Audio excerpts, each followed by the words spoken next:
কালকেতু যুবরাজ, আজি অতি আনন্দর দিন।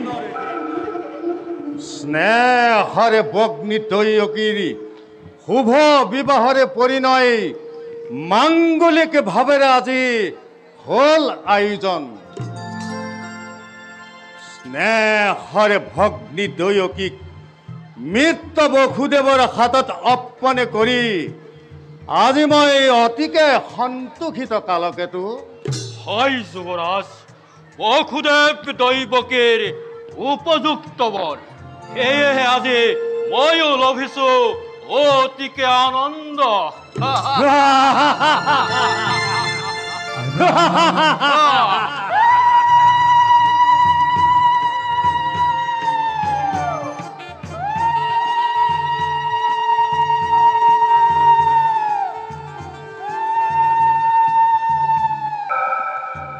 राम राम प्रभात बेलाते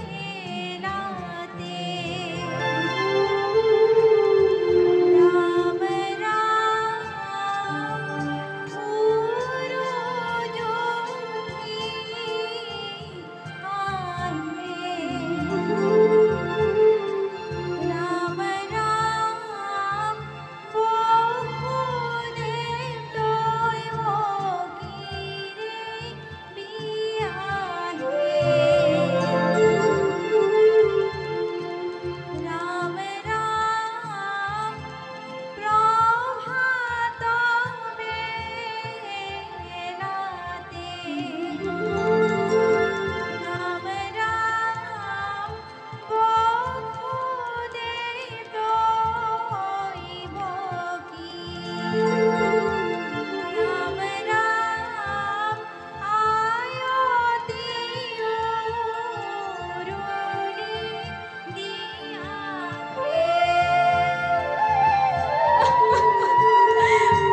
আজি তোৰ পৰম আনন্দ দি শূন্য কৰি পিতৃগৃহ অতি তই যাবি তই পতিগৃহলৈ।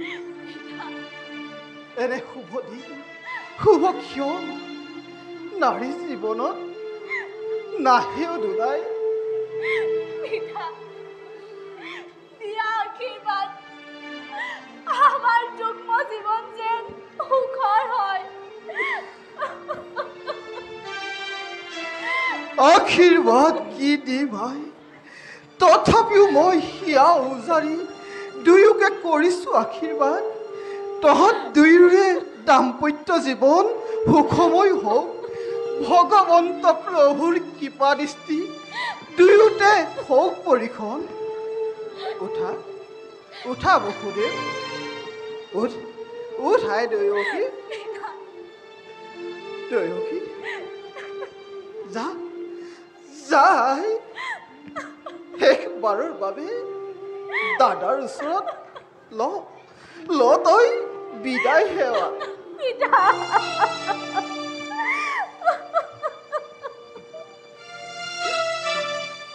যা দাদা দাদা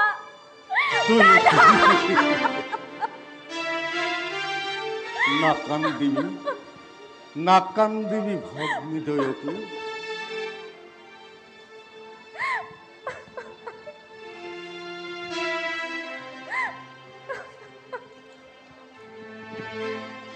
স্নেহৰে ভগ্নী দয়কী, দাদা মিত্ৰ বসুদেব, যুৱৰাজ আজি এই শুভ লগ্ন মহেন্দ্ৰৰ স্নেহৰে ভগ্নীক তোমাৰ হাতত আজি মই কৰিলো অৰ্পণ। বিবাহ যদিও দেৱতাৰে নিবন্ধন, তথাপিতো আজি উপযুক্ত পাত্ৰত স্নেহৰে ভগ্নীক কৰি অৰ্পণ। আনন্দ কংসই কৰিছে আজি অপাৰ আনন্দ।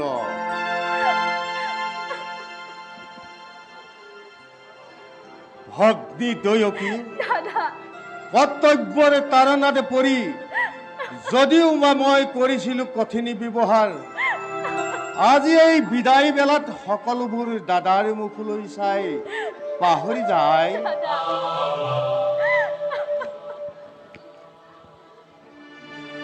সুসজ্জিত ৰথতে কৰি দুয়ো আৰোহণ, যাত্ৰা কৰা শুভক্ষণে নিজ গৃহলৈ। দাদা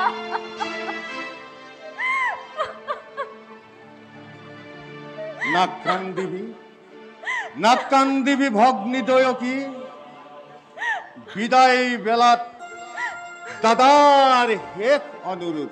কোৱা দাদা। প্ৰতি ব্ৰহ্মা প্ৰতি বিষ্ণু প্ৰতি ত্ৰিনয়ন, প্ৰতিয়েই তিৰোতাৰ জীৱনৰে ধন। মিত্ৰ বসুদেৱক কৰিবি তই জ্ঞান, শ্ৰদ্ধা ভক্তি পিতৃ সকলোকেই জনাবি বিশেষ। দাদা অনুৰোধ নহয় দাদা, তোমাৰ আদেশ মই পালিম সততে। তোমাৰ দৰে জ্যেষ্ঠ ভাতৃ পাই অতি সন্তোষিত মই। দাদা বিদায়ৰ বেলাত দিয়া মোক আশীৰ্বাদ, সৌভাগ্য সাৰোগত কৰি আগবাঢ়ি যাব পাৰো যেন জীৱনৰ বাটত। যাওঁ যাওঁ মই মথুৰাই। দিছো আশীৰ্বাদ, হৰ গৌৰী হওক বসতি। উঠা দয়কী, উঠা মিত্ৰ বসুদেৱ, আজি মই নিজেই ৰথৰে ধৰি বাগ জৰি আনন্দ মনেৰে থৈ আহোঁ দুয়োকেই হৌৱা দূৰত। কালকেতু যুৱৰাজ, আছেনে ৰস্তুত পথ দৈয়কীৰ বিদায়ৰ বাবে? হয় যুৱৰাজ, সুসত্য হৈছে ৰথ দৈৱকী ভগ্নেৰ বিদায়ৰ বাবে। আয়তীসকল মণ্ডলিক উৰুলি ধ্বনিয়ে বসুদেৱে দৈৱকীক জনোৱা বিদায় সম্ভাষণ।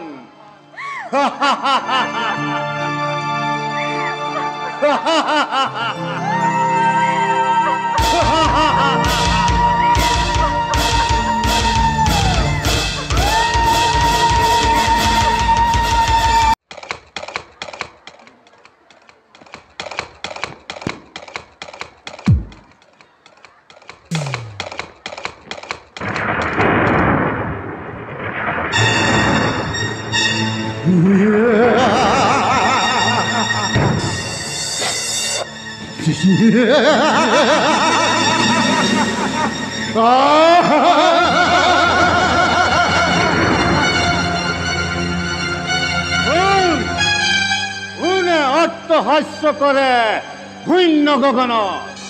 সাৱধান সাৱধান কংস কংস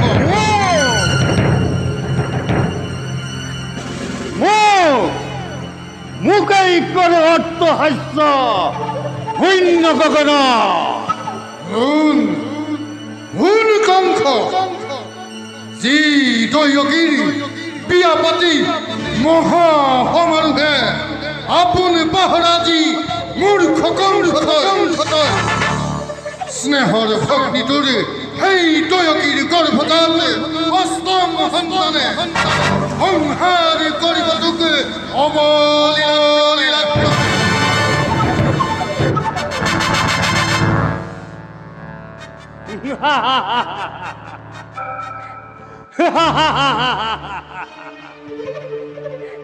দৈয়কীৰ গৰ্ভজাত অষ্টম সন্তানে সংহাৰ কৰিব মোক অবলীলাক্ৰমে।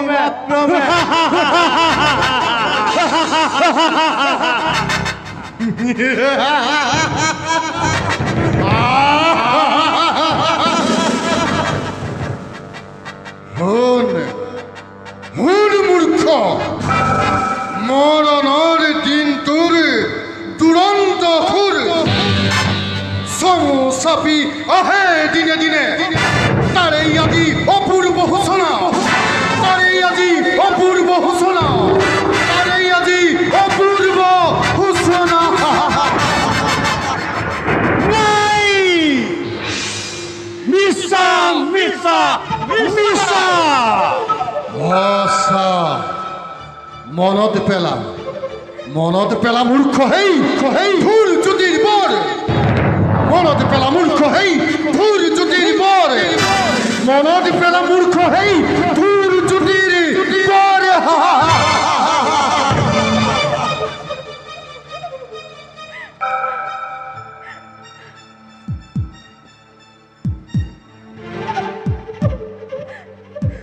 সঁচা, অতি সঁচা। মনতে পৰিছে সেই ধূত চুটিব। আপুনি পাহৰা হৈ আনন্দতেই পাহৰিছো আপোনাৰ ভূত ভৱিষ্যত। সাৱধান কৰি দিছে আকাশী বাণীয়ে, মৰাই দিছে মোক কৰ্তব্য নিজৰ। কালকেতু আজও আছো পালিব দেখ। ঘূৰোৱা পিতুলি বেকেৰে তীক্ষ্ণ তৰোৱাৰ, আনন্দৰ উন্মত্ত প্ৰজা পলাও কেলৰি। মিত্ৰ মৰি কোনো নাই, শত্ৰু সকলো শত্ৰু বাজি করা যাকে চোটে পোয়া উড়ন্তে মতায় আনি বলিয়া তোতাল হাতি মেলি দিয়া জুড়ে জুড়ে প্রজা হাজরা আনন্দের উৎসব হৌকাদি ধ্বংসর ধুমুহা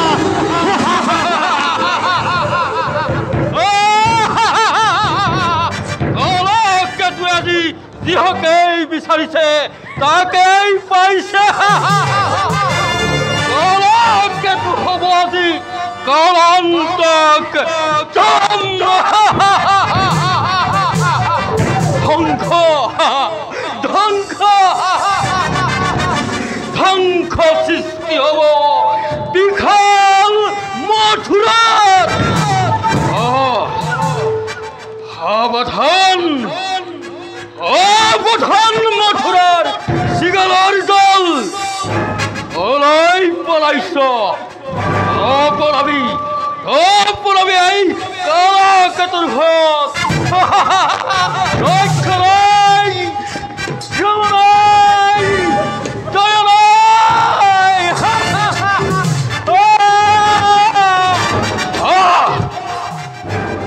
ৰক্ত প্লাৱন হ'ব আজি বিশাল মথুৰাত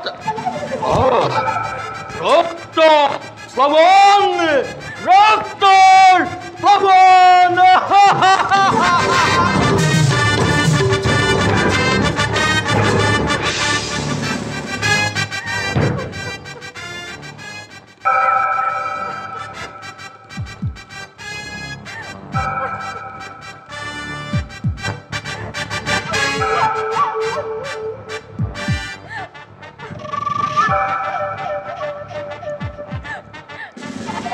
বাহুদেব নতুন মিতিরি তুমি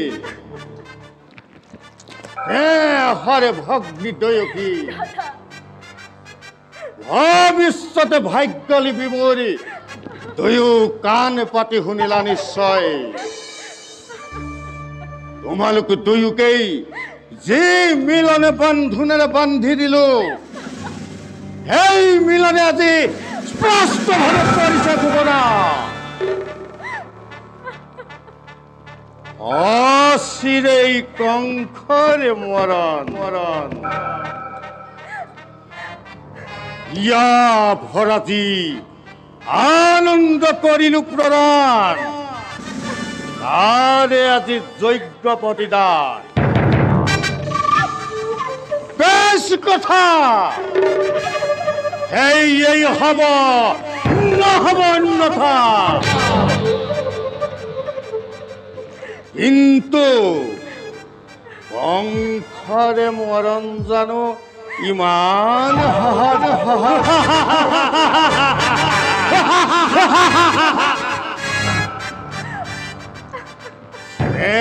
এক মমতা আজি আছে যত মানে বিসৰ্জিল সকলো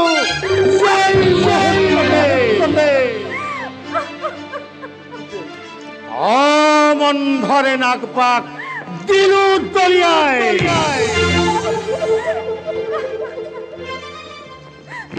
স্বৰ্গঘাতত তৈয়কীক কৰি ক্ষীৰচ্ছে মুক্ত হব খোজা মোৰে মৃত্যু দুয়াৰ আমে যুদ্ধ কৰে চিৰকাললৈ ক্ষান্ত হোৱা যুৱৰাজ মানৱ দৈবাদী দৈৱক দম্ভালি অতিক্ৰম কৰিব খোজাটো বাতুলতা মাথো কোৱা দাদা কিবা হেতু অনৰ্থক মই ল'ব লাগে মৃত্যুদণ্ড আজি কিবা হেতু মথুৰাৰ নিৰীহ প্ৰজাই শাস্তি পাই বিনা অপৰাধে ৰজা হৈ তুমি ৰাক্ষস মূৰ্তিৰে মানৱ নামত কিয় কলংক সানিছা দাদা কিয় রিক্ষাসী নাই তোর যেকোনো অপরাধ। অপরাধী নহে কোনো মথুরার পদা। যত মানে অপরাধ এই কংখৰ। নে তুমি কি কোৱা বসুদেৱ? কোনে জানে কোনে কৰে কিবা অপৰাধ? ক'বলৈ কিবা আছে মোৰ? ক'লে জানো শুনিবা সঁচাই? যুৱৰাজ তুমি সৰ্বশক্তিমান, সকলো কৰিব পাৰা ইচ্ছাতে তোমাৰ। সঁচা হওক মিছা হওক, ন্যায় বা অন্যায়, সবাৰো বিধান হ'ব ইচ্ছাতে তোমাৰ। সেই গৰ্বতে গৰ্বিত হৈ তোমাৰ শিৰে আজি হিমাদ্ৰী লংঘিছে। হত্যা কৰি স্নেহৰ ভগ্নী নিজৰ মৰণকো ৰুধিব খুজিছা। পৰিহাস নালাগে কৰিব, বিলম্বই মিলাই বিঘিনি। তোমাৰ কথাই সঁচা বসুদেৱ। যজমাই যেনে ইচ্ছা তেনেই বিধান। প্ৰথমতে দৈয়কীক কৰিবি শিৰচ্ছেদ, তাৰ পাছত চাম ভালদৰে দৈয়কীৰ গৰ্ভজাত অষ্টম সন্তানে কিদৰে কৰিব পাৰে কংখক নিধন। আজুহ বিকাশিতই মৃত্যুৰ বাবে। সাজু আছো দাদা প্ৰত্যেক মুহূৰ্ততে। কিন্তু দাদা ধূপ জানিবা বীৰ তুমি মহাশক্তিবান। তথাপিতো সন্মুখত দেখা পাই মৰণৰ স্বপ্ন পহেলিকা যিদৰে কপিছা ভয়ত দৈৱকী মৃত্যুৰ নামত বিচলিত নহয় তেনোৱা।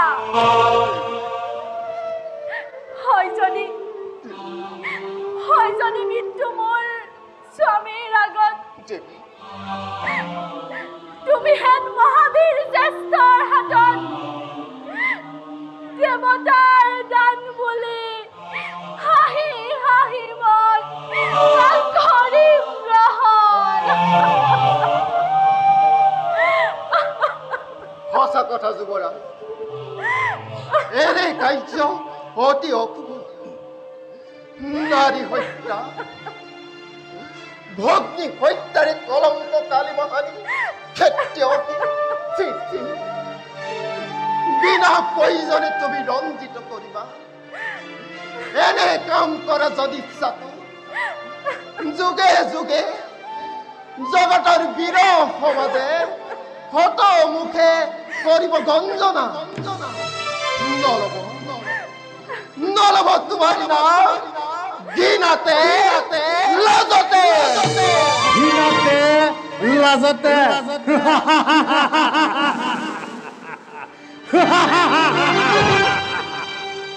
আৰু তাৰ এই ভয়ত হাত পুহি গাখীৰ খুৱাই এই মূৰ্খ কংস মহাৰাজে বীৰ বুলি জগতত দিব পৰিচয়।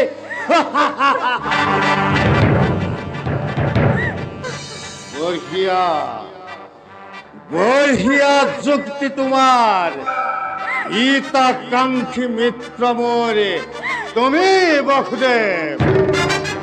তাৰো আছে সহজ উপায়। দৈৱকে উঠা দিব জীয়াই তোমাৰ ৰাজা একোকে অনিষ্ট নহয়। কৰজোৰে কৰি তুমি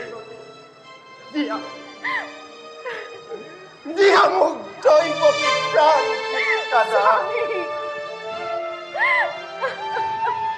তাৰ পৰিৱৰ্তে দৈৱকী দৈবকীর গর্ভজাত প্রতিটি সন্তান স্বামী যে মুহূর্ততে ভূমিষ্ঠ হব এই মুহূর্ততে এটি করি আনি জীব তোমার হাতে হাতে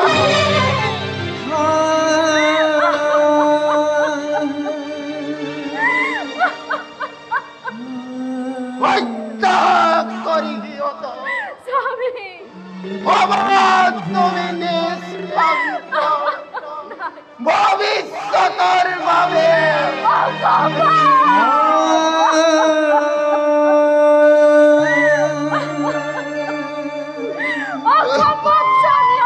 আলদরে ভাবিছো বসুদেৱ আৰিবাৰে প্ৰতিজ্ঞা পালিব আৰিবাৰে পৃথক জীৱ সন্তানৰ স্নেহ যদি পাৰা তাত মোৰ অলপ নাই আপত্তি তোমাৰ মুখলৈ চাই দৈয়কে দিব পাৰো মুক্তিময় শক্তিধর নরপতি প্রজা আমি আশ্রিত তোমার দুর্বল আমার পড়া প্রবল শক্তিরে আপন ইচ্ছারে কাহি নিব পারা জীব থাকে সকলো আমার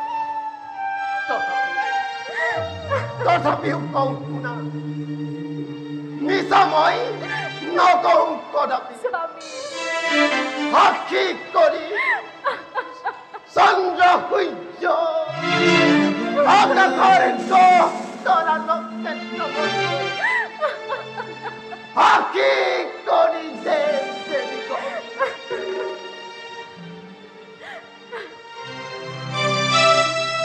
দক্ষিণ হস্তে স্পৰ্শ কৰি অৰ্ধাংগিনী স্বামী এই বসুদেৱে তব সন্মুখত যি বাক্য কৰিল তাক মই পালন দেও কৰিম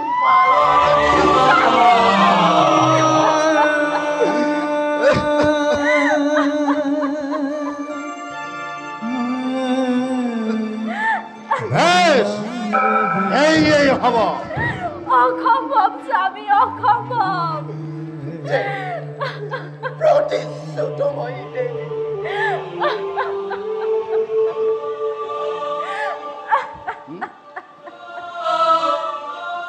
এতিয়াৰ পৰা তেন্তে দুইজনে গৈ চাই নিজ সন্তানৰ চিহ্নহীৰ বস্তুটো হোৱাগৈ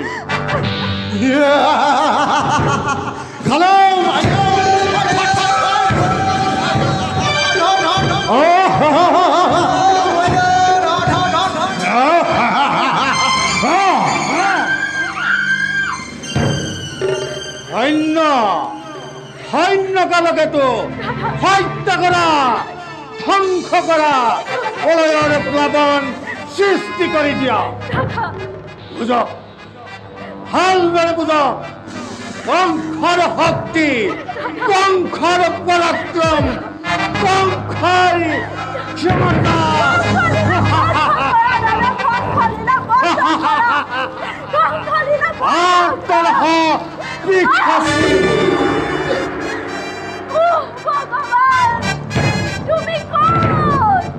অতি ওচৰত দেৱী মনৰে বুধ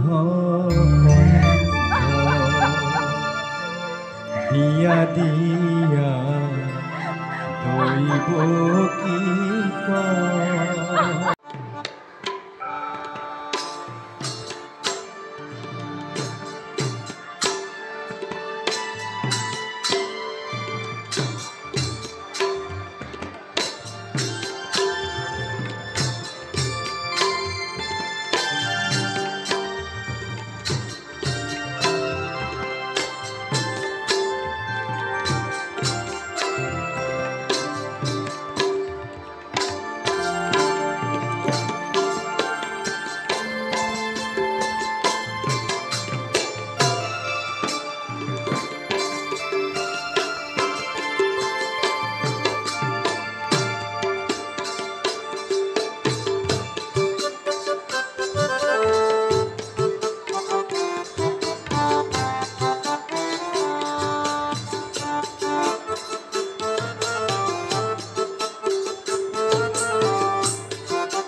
মহাৰাজ।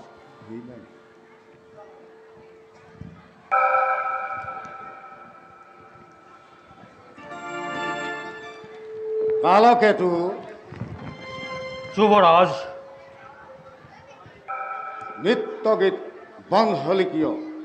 যুবৰাজৰ অনুগ্ৰহত মন্দিৰে সৌভাগ্য যুবৰাজ। কালকেতু, নাচ গানে চলি থকা বন্ধ হলে কিয়? হয় যুবৰাজ।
কালকেতু, যুবৰাজ, নৰ্তকীসকলৰ পুৰস্কাৰ ব্যৱস্থা কৰা।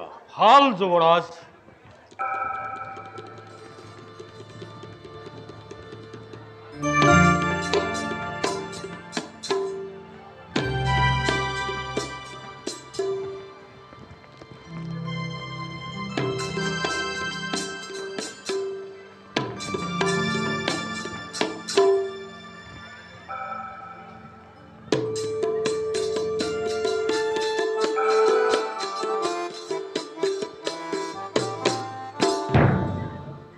কালকেতু, যুবৰাজ, ইন্দ্ৰে ৰাজসভা বোলে ইয়াতকৈও সুন্দৰ।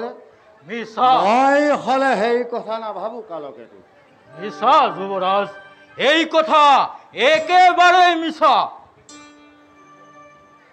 ইন্দ্ৰে ৰাজসভাত বোলে উৰ্বশী, মেনকা, তিলোক নামতামা নামেৰে কেইগৰাকীমান আপেশ্বৰী আছে। সিহঁতৰো এবাৰ সোৱাদটো চেকি চাব পৰা হলে বেয়া নাছিল কালকেতু।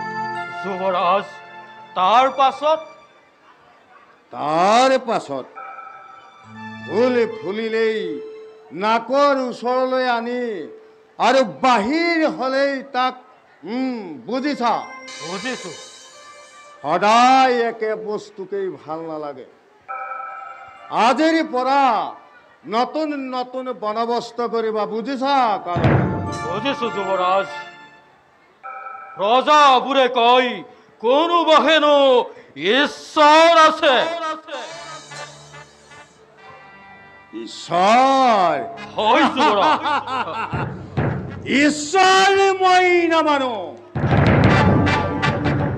এইবাবেই মথুৰাত যিমানবিলাক নাৰায়ণৰ মন্দিৰ আছে মই সকলোবোৰ ভাঙি চিঙি ঈশ্বৰত্ব মই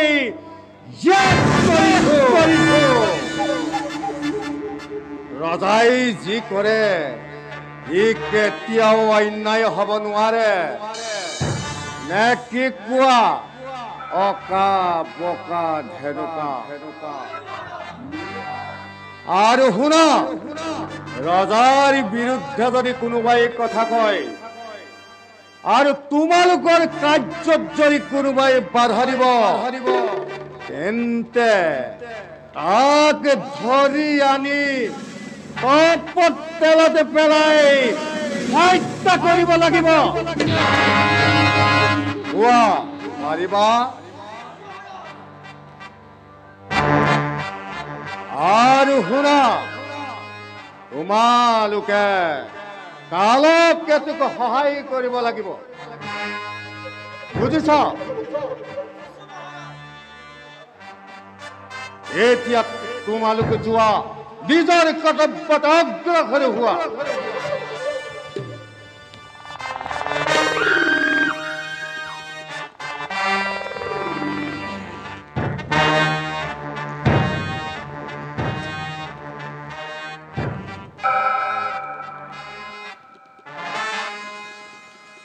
কি বসুদেৱ কোলাতে কেঁচুৱালৈ হয় যুৱৰাজ, ধন্য প্ৰতিশ্ৰুতি অনুসৰি মই লৈ আনিছো দৈৱকী গৰ্ভজাত প্ৰথম সন্তান। যেনে ইচ্ছা কৰক বিধান। দিয়া বসুদেৱ, ৰক্ষা কৰিছা প্ৰতিশ্ৰুতি তোমাৰ, কিন্তু প্ৰথম সন্তান কংসৰ নহয় প্ৰাণবৰী।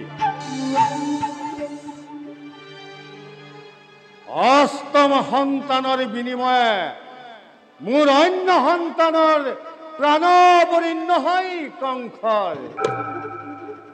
যোৱা যোৱা বসুদেৱ, লৈ যোৱা তোমাৰ প্ৰথম সন্তানক, কিন্তু মনত ৰাখিবা বসুদেৱ, অষ্টম সন্তান জন্ম হোৱাৰ মাত্ৰেই সমাপিবা এই কংসৰ হাতত।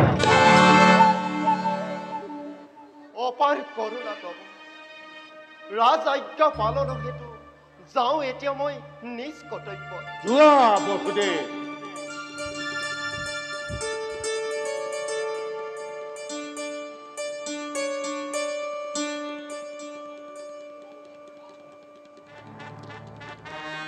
দৈয়কীৰ গৰ্ভজাত অষ্টম সন্তানৰ হাতত কংসৰ নিধন।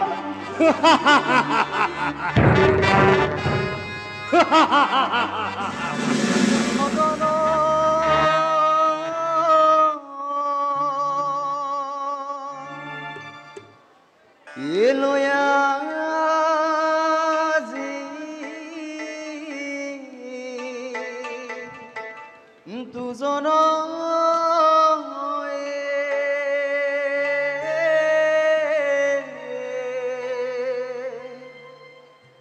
এ হৰিৰ চৰিত্ৰ শ্ৰৱণ এ কীৰ্তন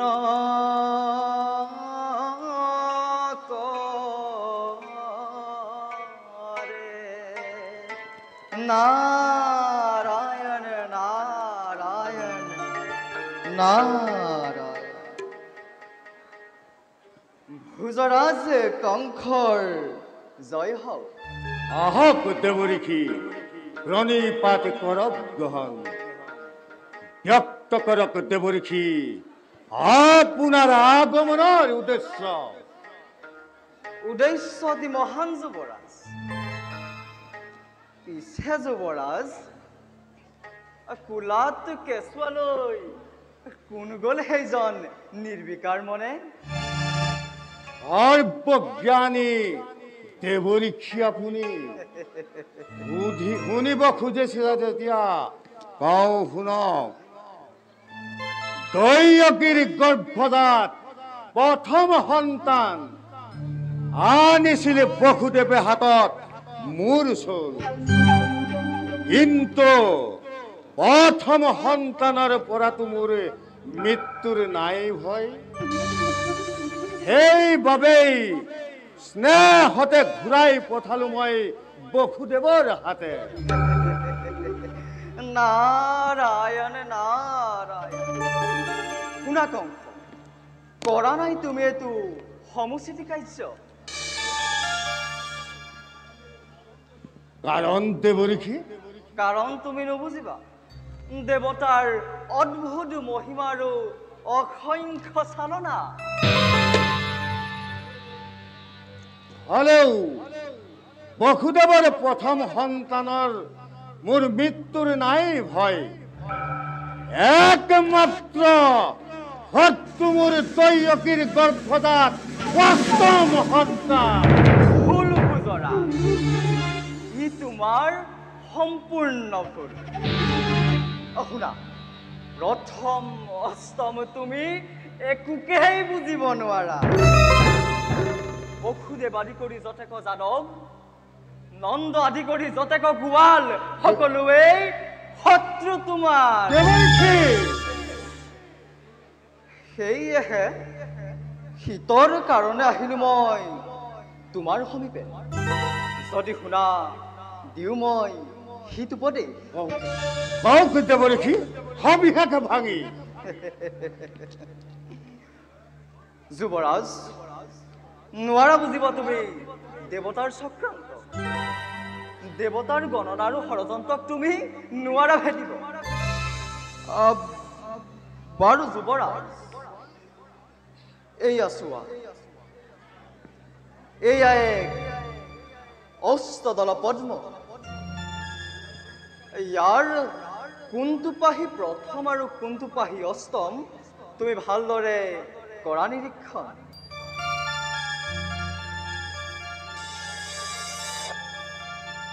এইটো যে অস্পষ্ট দেৱৰীখি।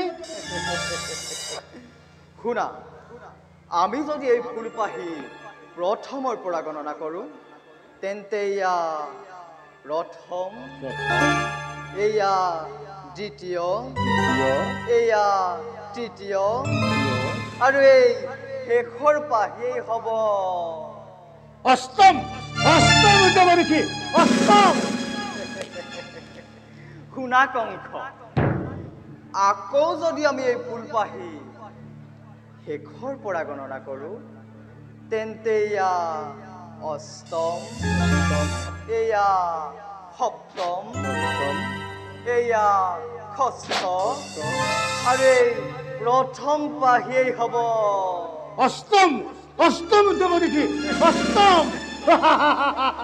গতিকে প্ৰথমেই অষ্টম, অষ্টমেই প্ৰথম, প্ৰথমেই অষ্টম। অষ্টম দেৱৰীখি, অষ্টম। প্ৰথমেই অষ্টম, অষ্টমেই প্ৰথম, প্ৰথমেই অষ্টম, অষ্টমেই অষ্টমেই প্ৰথম। শান্ত হোৱা, শান্ত হোৱা। যদি তুমি মোৰ কথা শুনা, প্ৰথম অষ্টম তুমি কাহাকোৱেই বাদ নিদিবা। এটা এটাকৈ সকলোকে বধ কৰা, আৰু বসুদেৱ দৈৱকীকো তুমি বন্দী কৰিয়েই ৰাখা। ভাল দেৱৰীখি, আপোনাৰ কথামতেই মই কৰিম কাম। মই আকৌ এই সত্য কথাবোৰকে কৈ ফুৰা কাৰণে বহুতে মোক টুটুকীয়া নাৰদ, পিছে এই নাৰদৰ সত্য কোৱাত বা বাধা দিয়ে কোনে? পিছে এটা কথা মহাৰাজ, ভুজবংশ, যদুবংশ, নন্দবংশ, সকলো তোমাৰেই বিদ্ৰোহী। গতিকে সকলোকে বন্দী কৰি ৰাখিবা। আনকি অকুৰ উগ্ৰসেনেও তোমাৰ বিৰুদ্ধে বিদ্ৰোহ কৰিছে ঘোষণা। তোমাৰ পিতা উগ্ৰসেনকো বন্দী কৰিয়েই ৰাখিবা। মই এতিয়া যাওঁহে, ভাবি চিন্তি কৰিবা বিধান। দেৱৰীখি, আপোনাৰ কথামতেই মই কৰিম কাম। এই ফুলত বন্দী হইলে এ কালি দি ভোমোৰা, এ জুইত বন্দী হইলে এ চগা, ও তুমি বন্দী হইলা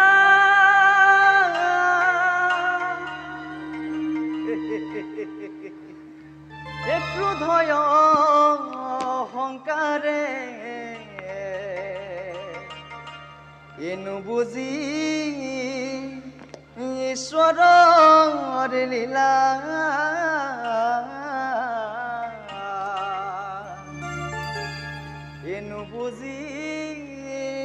ঈশ্বৰী লীলা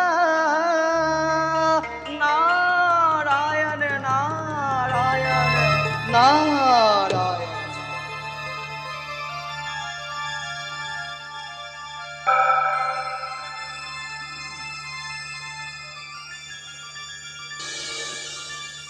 দৈব্যবাণী দেবঋষি নারদর আগ জাননী ই তরে ব্যর্থ করিলা কংখই নিজের ভাগ্য নিজেই কহিব তাক জগতে দেখিব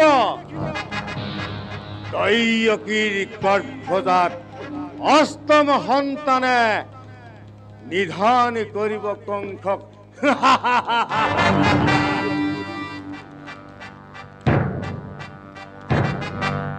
জন্ম হওয়ারে মাত্রেই এটিকে ধরি আনি তাহাতর জীবনের প্রদীপময় ডুবুয়াই দিম।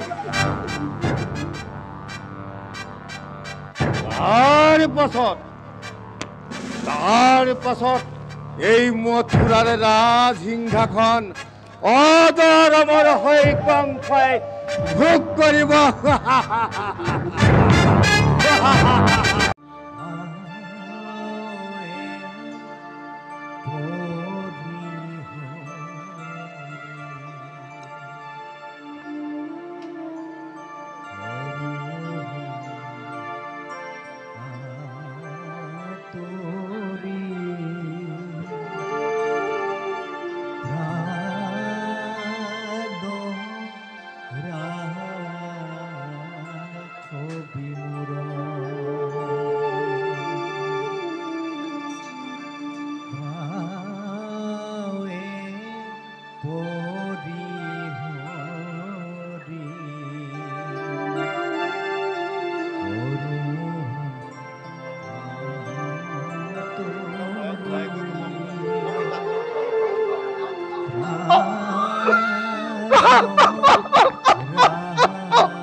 ভগবান তুমি মোক ইয়াকে চাবলৈ জীয়াই ৰাখিছা, ইয়াকে চাবলৈ জীয়াই ৰাখিছা প্ৰভু।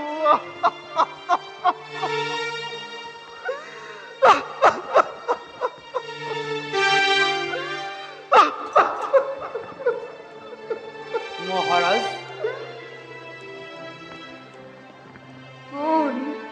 মহাৰাজ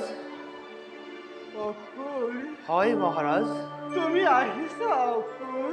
হয় মহাৰাজ কিয় আহিছা অকুৰ? মহাৰাজ কিয় আহিছা? দিবলৈ বাৰে বাৰে চুই মোৰ এই ভগ্ন হৃদয়ত মহাৰাজ নকৰিবা নকৰিবা অকুৰ, তুমি দুৰ্বৰ প্ৰয়াস মহাৰাজ তুমি চোৱাগৈ, তুমি চোৱাগৈ অকুৰ, তুমি চোৱাগৈ। মহাৰাজ মথুৰাত আজি কান্দোনৰ ৰোল উঠিছে। মথুৰাবাসীয়ে চকুৰ পানীৰে বাট নেদেখা হৈছে মহাৰাজ। আপুনি আপুনি ইয়াৰ একে সুব্যৱস্থা কৰক মহাৰাজ। কংখ যে মোৰ ৰাজশাসনৰ বিৰুদ্ধে মই কি কৰিব পাৰো অকুৰ? বৃদ্ধ পিতৃৰ এটুপি চকুৰ পানীৰে মহাৰাজ নিষ্ঠুৰ পুত্ৰৰ শিলাময় বিয়া কৰাব পাৰিবনে অকুৰ? মহাৰাজ আপুনি সকলো কথা পুনৰ এবাৰ ভাবি চাওক মহাৰাজ। মহাৰাজ মহাৰাজ মহাৰাজ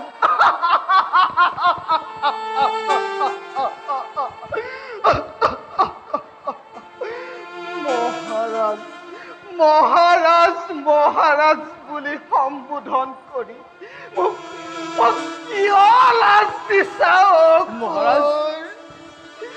ভালদৰে লক্ষ্য কৰাচোন, মই যে আজি পুত্ৰৰ হাতত বন্দী। মোৰ হাতৰ পৰা কেতিয়াবাই ৰাজদণ্ড কাঢ়ি লৈ গ'ল মহাৰাজ। নহ'লে যদি আজি মই মথুৰাৰ ৰজা হলোহেঁতেন, তেন্তে জানো প্ৰজাবৃন্দৰ চকু পানীৰ ধাৰ ববলৈ পালেহেঁতেন মহাৰাজ?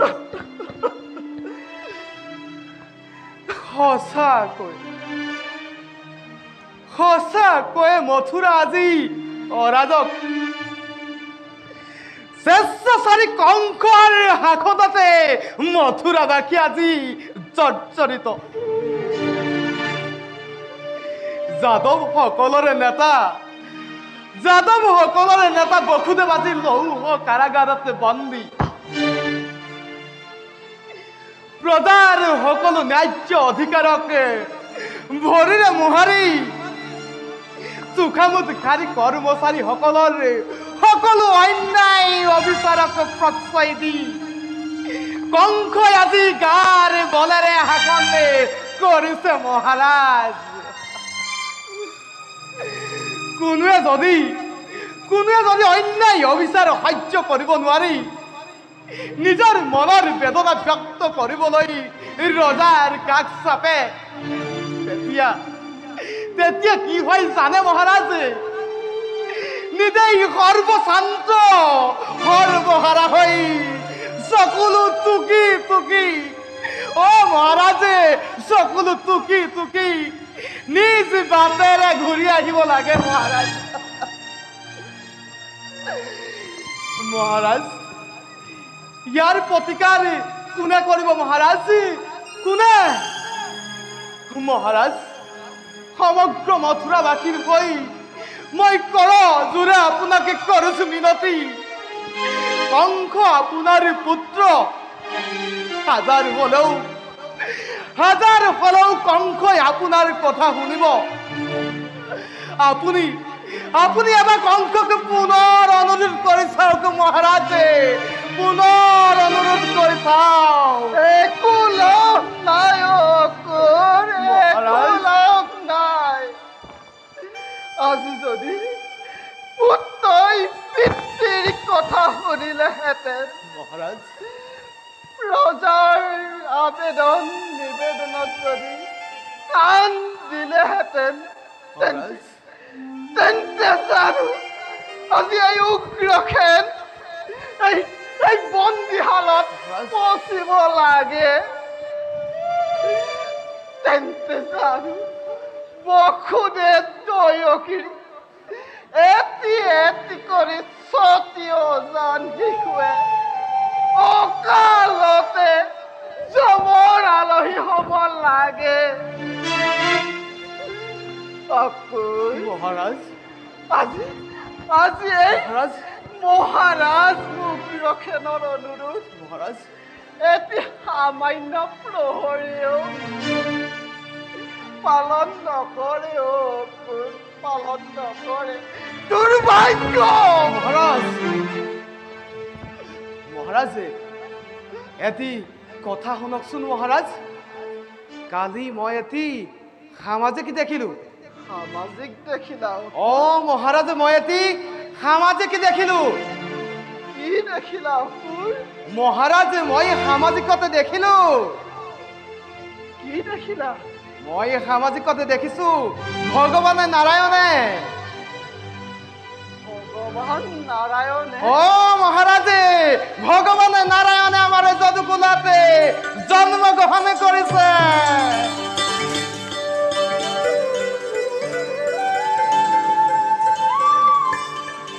ভগৱান নাৰায়ণে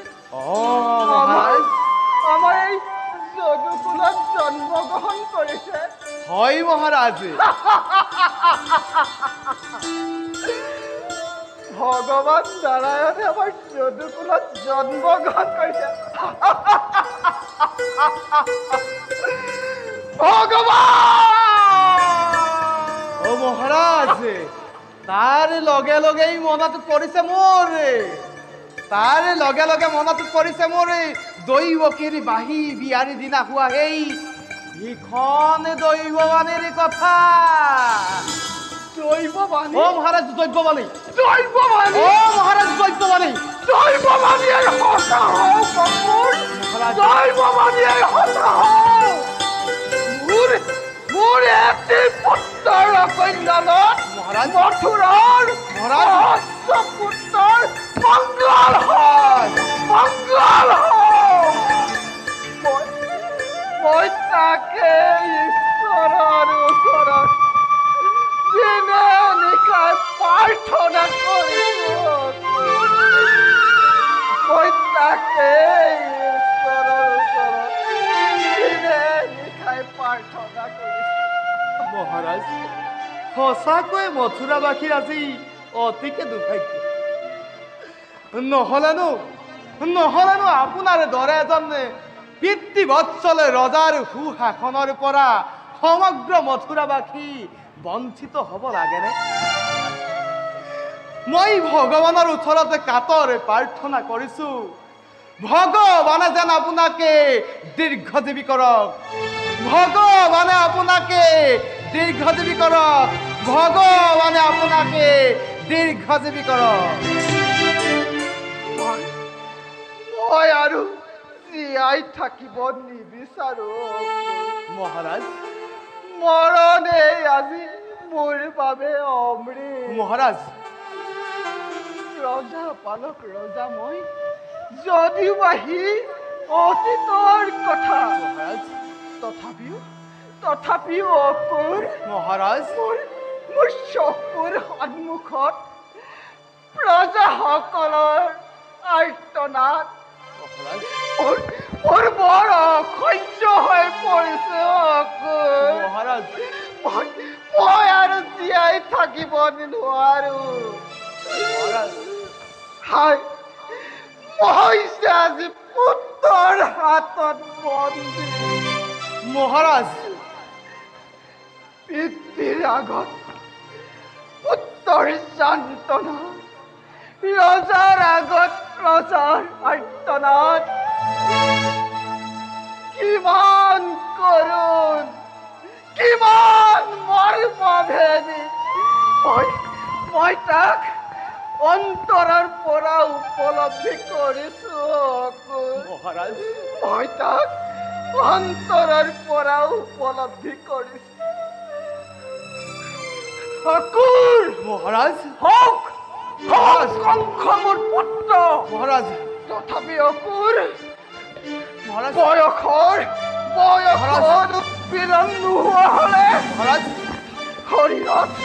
শৰীৰত ডেকা তেজৰ ভূত বৈ থকা হলে এবাৰ এই লৌহ কাৰাগাৰ ধান কৰি পুত্ৰ স্নেহ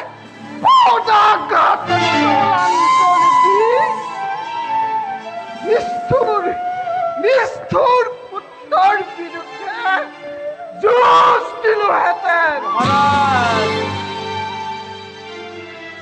সিংহৰ দৰে গৰজি উঠি কুলাংগাৰ পুত্ৰৰ বুকুত তীক্ষ্ণ অসীমৰ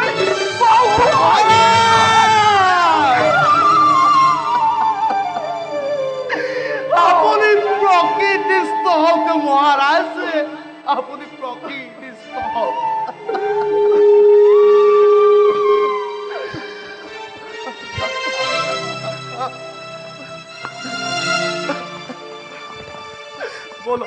বলক মহাৰাজ।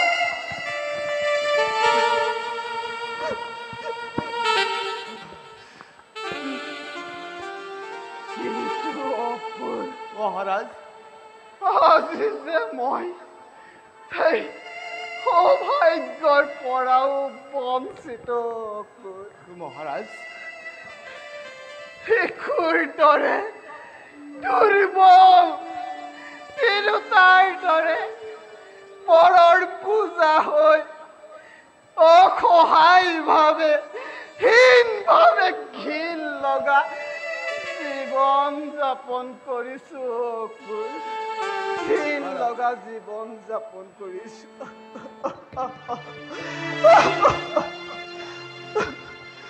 নিয়তি মহাৰাজ নিয়তি এই সকলো নিয়তিৰেই লীলা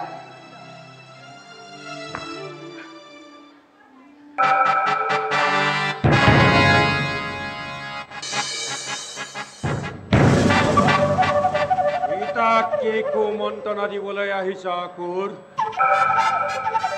তোমালোকে যিমানেই নিজ ষড়যন্ত্ৰ কৰিছা সিমানেই কংসৰ সৌভাগ্য পদুম ফুল ফলি উঠিছে তোমালোকৰ নিচিনাকৈ এই কংসৰ ৰাজপ্ৰসাদত জয় লক্ষ্মীও বন্দী এই কংসৰ ভয়ত স্বয়ং বিধাতায়ো অতি সাৱধানেৰে বিধি লিপি কৰিবলৈ বাধ্য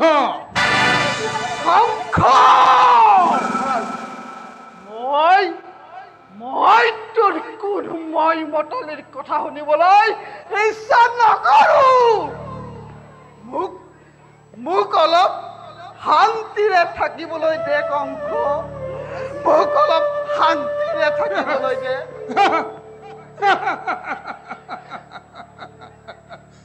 তোমাৰ কথা মতে কাম নহয় পিতা মোৰ কথা মতে কাম হ'ব তুমি শুনিবলৈ ইচ্ছা নকৰিলেও মই তোমাক শুনাবই লাগিব শুনা পিতা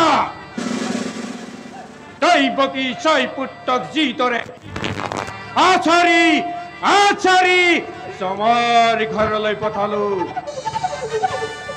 ঠিক সেইদৰে দৈৱকী অষ্টম সন্তানটিক এই জগতৰ পৰা যিদিনা বিদায় দিব পাৰিম সেইদিনা এই কংসৰ আনন্দৰ পূৰ্ণাহুতি হ'ব সেইদিন এইখন অতি সমাগত দৈৱকী আখণ্ড প্ৰসৱৰ কাল অতি ওচৰত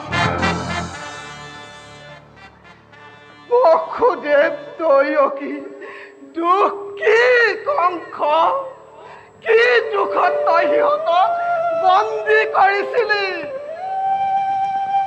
কেৱল বন্দীয়েই নহয় পিতা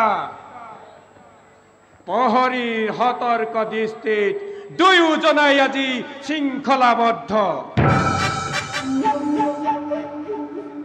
একো চিন্তা নকৰিবা পিতা কংসৰ প্ৰাণবৰী আগমনৰ উপলক্ষে যোগ্য আদৰ অভ্যৰ্থনা সকলো আয়োজন প্ৰায় সম্পূৰ্ণ এই দিন সেই শুভ মুহূৰ্তখনৰ বাবে শত শত প্ৰহৰী আনকি স্বয়ং মথুৰাৰাজ কংসয়ো বিনীত ৰজনী জ্ঞাপন কৰিছে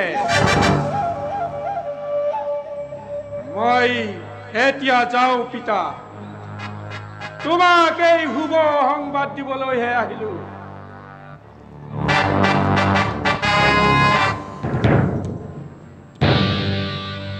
কংস তই আজিও মোৰ হৃদয়ত আঘাত আনিবলৈকে আহিছিলি উপায় গুচি গলি তই মোৰ কথা নুশুনিলি মহাৰাজ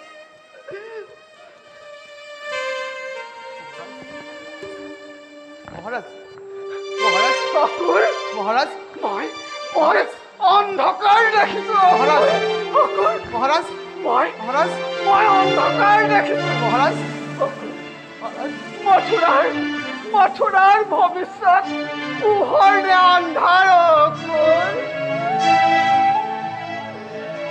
অতি কঠিন প্ৰশ্ন মহাৰাজ অতি কঠিন প্ৰশ্ন আশা কৰো পোহৰেই হওক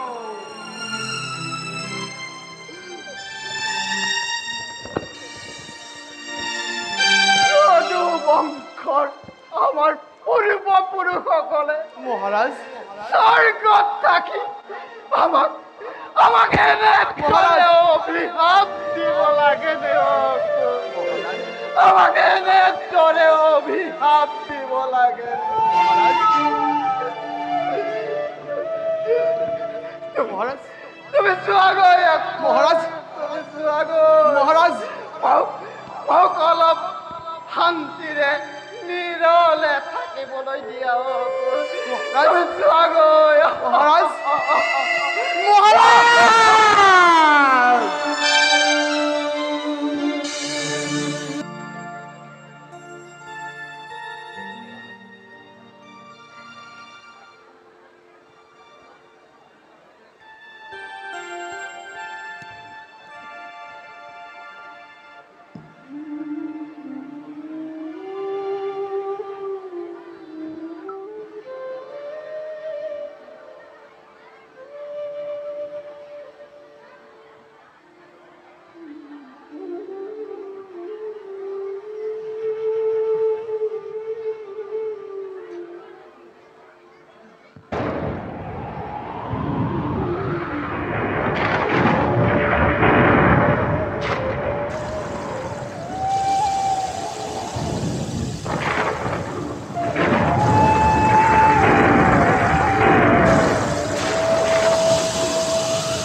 আপোনাৰ আপুনি হাতৰ শিকলি পৰিল ফুলকি।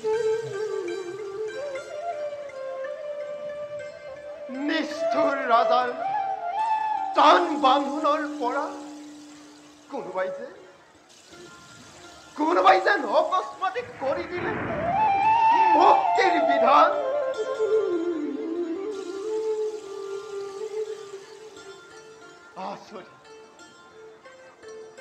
আচৰিত সকলো ঘটনা।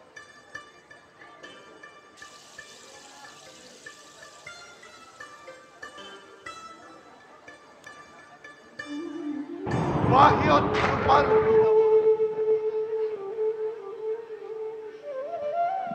প্ৰকৃতিৰ ভীষণ দুৰ্যোগ।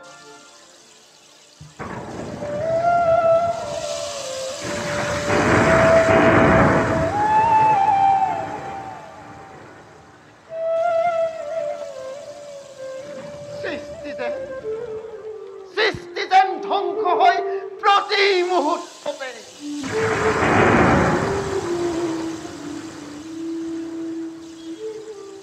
ভিতৰত মই আৰু দৈৱকী মাতৃ আছো যেন দুটি প্ৰাণী সৃষ্টি কেৱল।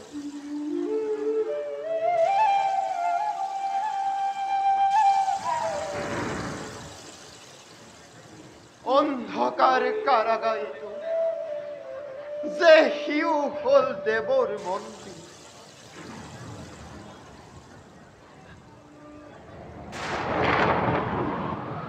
ৰাখি ৰাখি ফুলৰ টুকুৰা ধূপ ধূনাৰ চন্দনৰ গোন্ধেৰে আজি দখু দি কৰে সুহিত।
দৈবকী হৰিয়া হবে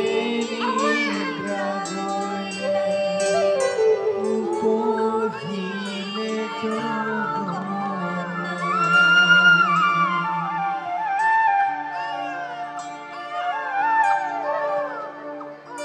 দৈবকী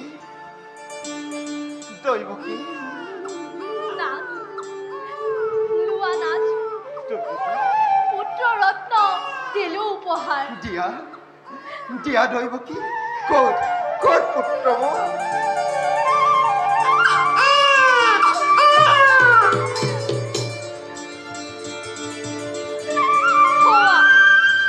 হোৱা নাচ দুখনিৰ ফুলা ফুলা তুমি জিলিকিল শূন্যৰ ফুলাত ই কি ভাগ্য ই কি পুণ্য দৈবকী নাচ ই যে আমাৰ কঠোৰ তপস্যা ফল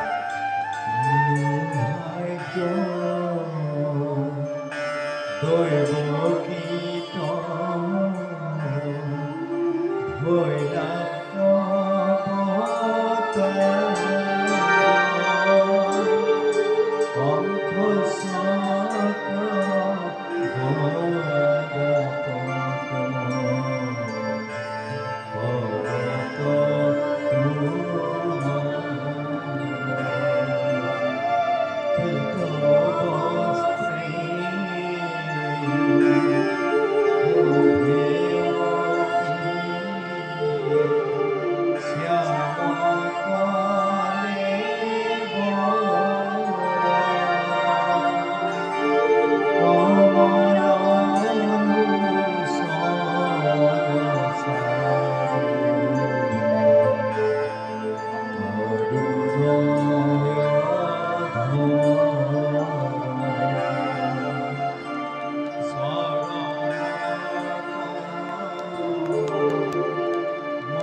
চিৰবঞ্চিত বিশ্ব সকলো জ্যোতি যতমানে সৌন্দৰ্য সৃষ্টিৰ সকলোতে সমাৱেশ কৰি ভুৱন মোহন ৰূপ দেখুৱাই তোমাৰ বসুদেৱ দৈবকী সহস্ৰজনক মুহূৰ্ততে কৰিলা সাৰ্থ প্ৰভু প্ৰভু তোমাহেন বিশ্বজনকৰ হ'বলৈ উপযুক্তৰ জনক জননী কিবা শক্তি কিবা সামৰ্থ্য আছে আমাৰ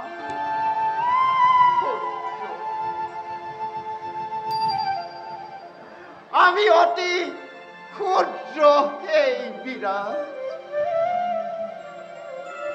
হে কল্যাণময় নিষ্গুণে তুষ্ট হৈ বৰশী কৰোণা ধাৰা আজি মেলি দিছা নিজ হাতে সৌভাগ্য দুৱাৰ আমাৰ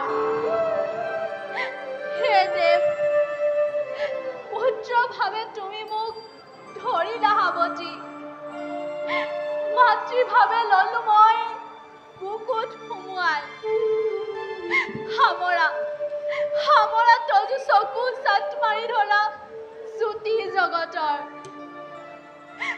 পুত্ৰ ৰূপে নয়নৰ মণি ৰূপে আহা পুনৰবাৰ বুকুৰ মাজলৈ স্থিতি হোৱা দৈৱকী কি কোলাত দৈব কি মর বাঞ্ছা পূর্ণ করা কল্পতন মোর হে এই অভিলাষ পুত্ররূপ দেখুয়া তোমার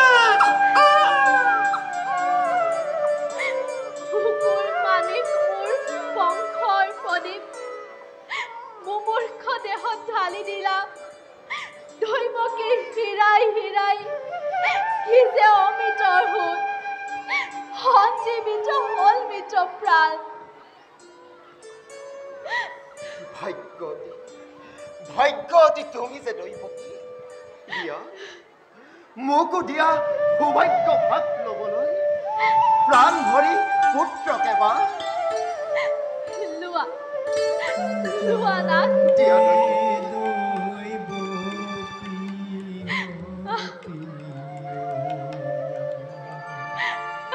অংশৰ কাৰাগাৰে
সকলো ঠুকিছা কিবা হেতু আনন্দত আজি বিষাদৰ ৰেখা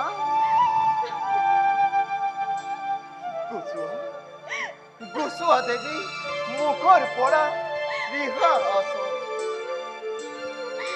কান্দা কান্দা নাচ কান্দা তুমিও কান্দি কান্দি চকুৰ পানীয়ে ভজিয়া ভৰোৱা ভাবা ভাবা সেই ৰাক্ষস মুহূৰ্ত খন্তেক পাছতে হবহি উপস্থিত ভাতৃ মোৰ মহাকাল সাক্ষাৎ কিয় বাজা জন্ম ললি তই খন্তেকৰ বাবে কিবা হেতু স্থিতি হলি তই দৈব কি গৰ্ভত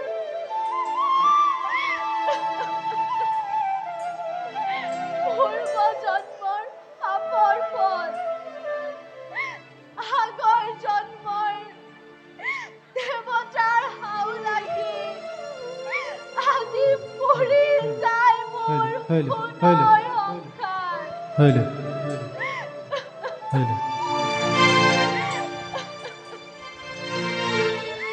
কাহিলিকে লৈ সোণ দীৰ্ঘজীৱী হৈ সোণৰ পুতলি মোৰ কিবা হেতু আহিলি তলে দুখুনি ঘৰে ভয় আছে শত্ৰু মোৰ ৰাতি দিনে পেলে চৰ তোক আজি পলুৱাই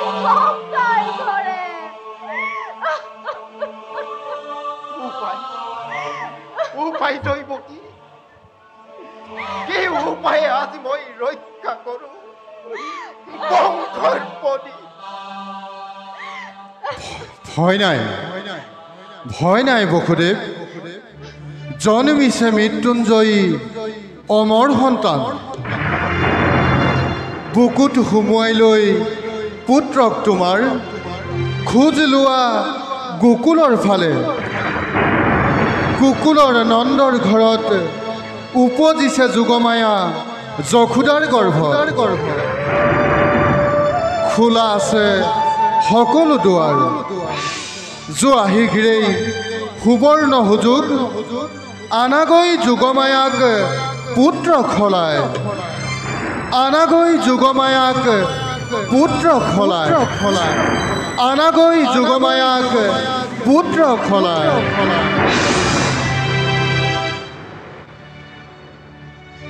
পুনৰবাৰ দৈব্যবাণী শুনিলা দৈৱকী দুষ্ট আছে বিধাতাৰ পুৰুষ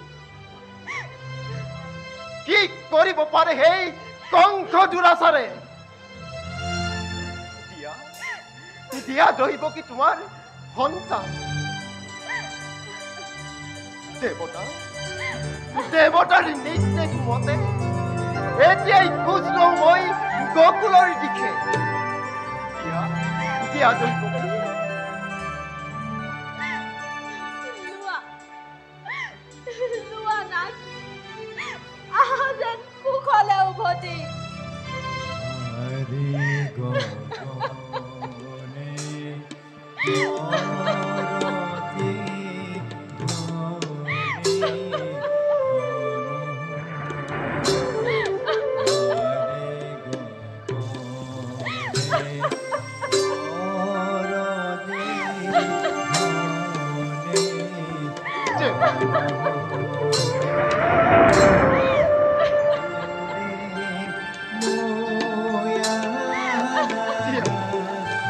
দিয়া দেৱী দিয়া তোমাৰ পুত্ৰ ৰত্ন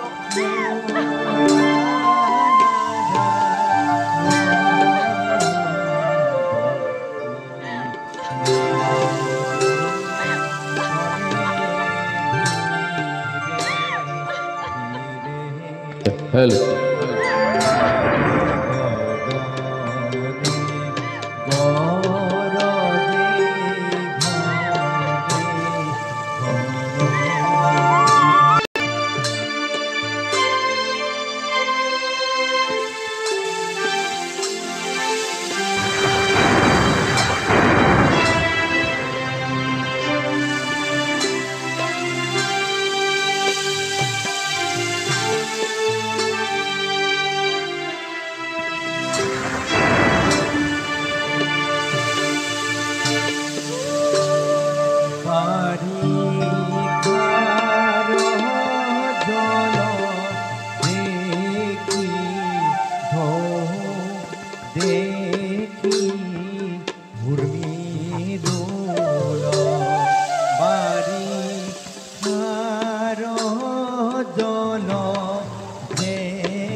বাকুকিয়ে উপজাতি লগে লগে ফনা মেলি আহে ছত্ৰ ধৰি স্পৰ্শা নাই বৃষ্টি বিন্দুৰ গাত আজি মোৰ দেৱতা সহায় তুমিও সহায় হোৱা সেই যমুনা মাগু এবে কৰজোৰে আশ্রয় তোমার ফেনে ফুটুকারে ভরা পুটকলে বর উর্মিমালা পর্বত সদি তার মাঝে মাঝে বুক বাদ এড়ি দিয়া দেবী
ধন্যবাদ লোৱা সেই কুলৰ নাদিনী আঠাউনি পানীৰ মাজত য'তেই পৰে ভৰি মোৰ সেইফালে বাম কৰি দিছা দেৱী আগে আগে বাট দেখুৱাই লৰিছে সৌ শিয়াল ৰূপী দেৱদূত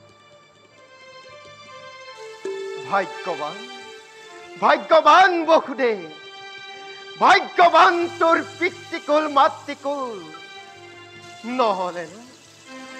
নহলেনো কিয় বাৰু শোভা পাই পুত্ৰ ৰূপে জগতৰ ঈশ্বৰ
Thank you.